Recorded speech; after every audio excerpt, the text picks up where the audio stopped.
Hello, everyone. This is Rich Ways to Success in Sales for 2022.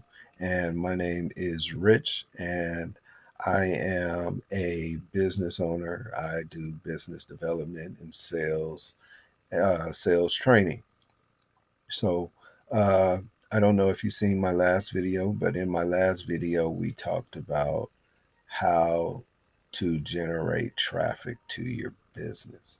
And I'll touch a little bit on that. But in this video, we're going to talk about when the client gets there, how to hold on to those clients.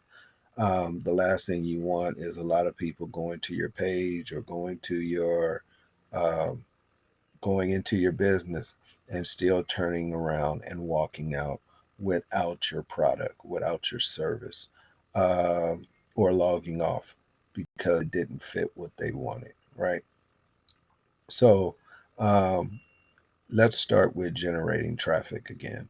Um, so once you start generating traffic from, your phone calls to uh, all the things you do from your internet and your website to your social media. You got all these things going, right? And on top of that, you have clients now starting to trickle in. People are starting to see your activity, starting to see your actions. So what do you do? The first thing you need to do is be prepared for the no. People are going to say no for a few reasons. Either they don't understand the value, they don't understand the service, or they can't relate with the person in order for them to make a conscious purchasing decision. And lots of times this happened, especially like if it's a face to face type thing. But even in if you have a website, if the customer can't relate or understand the reason why they should purchase your product or service offline, guess what? They're not going to do it. And that is even more um, uh, competitive because all it takes is to click on that little X and go to the next thing that might be doing the exact same thing that you're doing, but explaining it different. So you really need to make sure that your product, your service, the value of what you're selling, or is clearly understood. Okay, so when you let's just start with a client coming in. Let's just say that you have a brick and mortar location and people are coming in asking for your services or your or your product. Okay, the customer says no. What are they saying no to? You explain the product, you explain who you are, but what are they saying no to? Most of the time, clients are saying no because they do not understand something. And the last thing a customer wants to do is leave somewhere after purchasing something and say to themselves, what in the heck did I just do? I don't even know why I bought it. I don't even know how it's going to help me. I don't even know if this was a great deal on what I'm getting. All I know is that I'm walking out with something, and I'm not even sure if this is something that I really want because of that no comes up quite a bit. So I hope in this video that this kind of helps you understand just what you need to do in order to move forward with your business. For a lot of you that's watching, I know today is Friday, and I know everyone is getting prepared for the weekend. So, for a lot of us, Friday, you're trying to get the gears running. You're trying to get all your appointments set because the weekend is the big day, right? A big day, and it really starts today. But for a lot of you that might be um, um, trying to get things together, it might take a little longer, right? So customer comes in, client comes in, and They're finally here for their appointment. How do you help them? And the first thing you have to do is be confident in what you're doing. Talk directly to the client. Listen to the client. Help the client understand that you're there for them, that you believe in this product and this service way more than just buying, or just for them to make a transaction and walk out the door, or to click a couple of buttons and purchase and log off. Let them know that there is value in their transaction, right? So you must have uh, a strong understanding, and and have courage. You have to have courage. You have to say, "Hey, why are you saying no? What is stopping you from making this decision today? What did I do that made you feel that this is not working for you? Tell me again, what is it that you need for this service or product to do for you to feel comfortable investing or buying?" You have to say these things. And sometimes we put these questions in our head after the customer leave, and then we call them or we try and reach out to them, and we're blowing up their phone, blowing up their emails, and now we're begging them to come back. And when I was in automotive sales, we used to say there's a certain bus called a B back bus, and it rarely drives back around to drop anybody off. Once they get on that be back bus, will be back, it's a good chance that they're not coming back. So your opportunity of helping you, helping the client understand that this is a good investment in whatever it is that you're doing, it needs to happen right then, right now. So you need to have the courage. You need to expect that people are going to say no. People are going to have objections. You need to create some form of story so that they can relate to you, you can relate to them, and they can understand that you're not just here to take their money, that you're here to help. Help. And that help is what's going to drive more clients to invest with you, to buy from you, and understand that you are there for them. Okay? So you have to the next step is qualifying the client. When you qualify the client, you have to have some form um, um, of understanding of where they're coming from. Okay, so you don't have to sympathize with everyone, but you do have to have some form of empathy. If you're not paying attention and not listening, and the only thing you're worried about is getting to the next step for them to say, okay, how do I pay for it? Then you're missing the whole thing.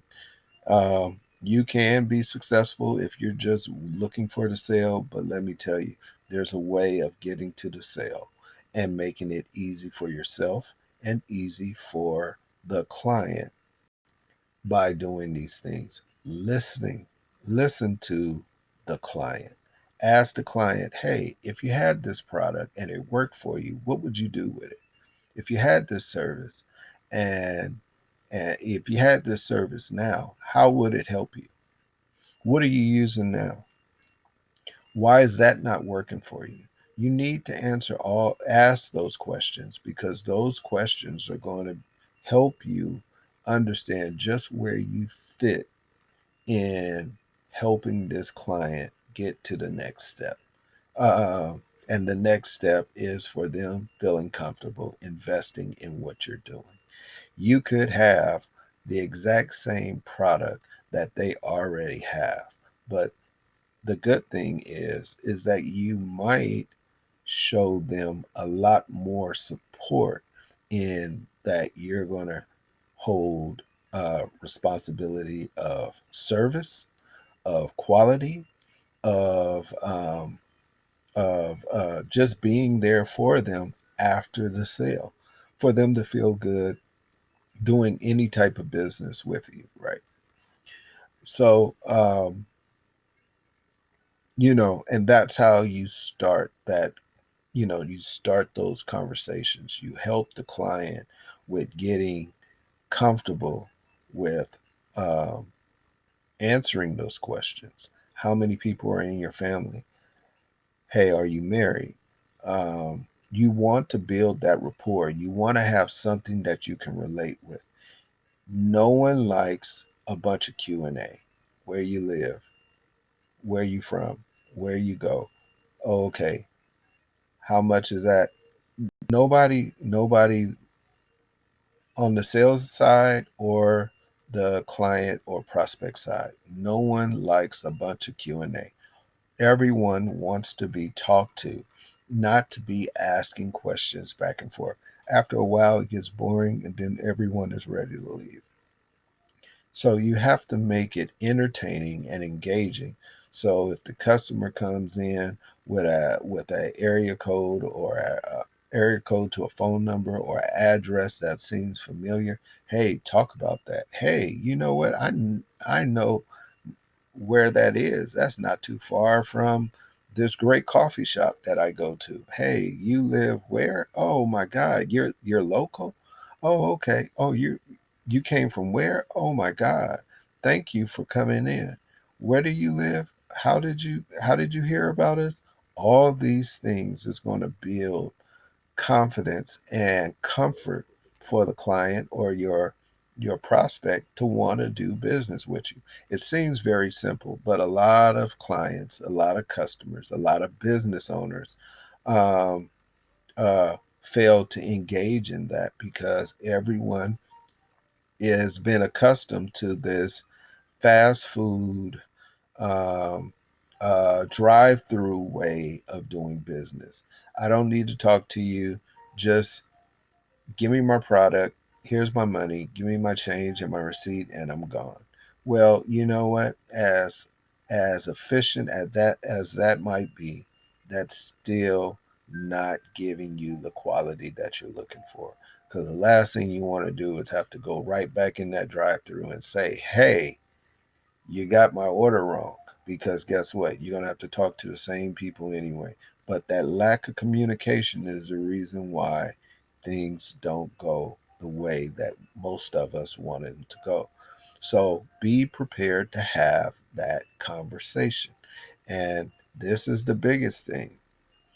And a lot of customers, a lot of clients, a lot of sales consultants, as well as business owners, you have to be comfortable with a worldwide approach that your clients, your prospects are going to look like everyone in the world and going to have different accents and different understandings. And this can be a challenge if you're not prepared for it. Okay? Other cultures speak different, other cultures do business different. You have to be prepared to understand that everyone is not going to do things or understand things the way that you do or how your procedure of business is. So you have to comfortably direct them in what needs to happen for them to feel comfortable of doing business with you. And this is one of the things that sometimes, or a lot of times, is overlooked. You know, you have to be comfortable within yourself with what you're doing so that you can approach anyone comfortably about what you're trying to present, pitch, or sell to the client or the customer that's in front of you. Uh, One other step is all through the process of getting them to purchase, you need to be closing the deal. Close the deal every single time. So once you overcome this, hey, is your wife going to be with you today? No, she's not going to be here. So that means you can make this purchase decision without her, correct? If you had to. Yes or no. You need that answered right up front. You don't want to go through the whole process and then find out at the end that the wife or the husband needs to be there in order for them to make this transaction. Um, uh, are you prepared to do this today if this meets everything that you're looking for? Can I can I ask that you'll have this for me today? All these things play a part in you building your rapport, building the action that you need to go forward with your business. Okay. Uh, so that you can be successful. So the customer knows, the client knows that you're here for them.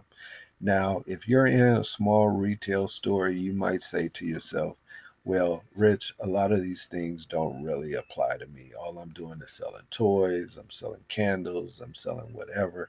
But I assure you that clients want to be talked to in a certain way.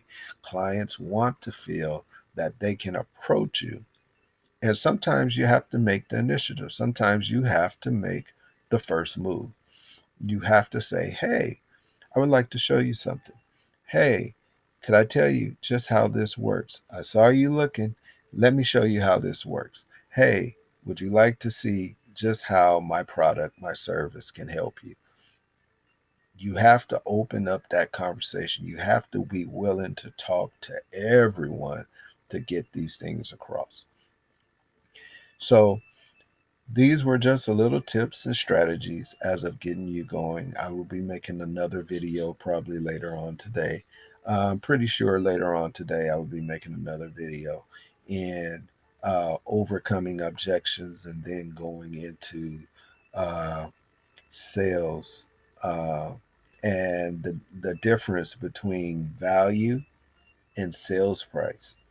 A lot of people that are in business don't understand the difference. Value and sales price is two different things. Um, and I'll get to that in the next video. So I hope this video, that what I was saying was informative, it helped you, and please press the like button and subscribe and share this with anyone that you think this is helpful for. All right. Have a great day, and I hope you have a very prosperous weekend.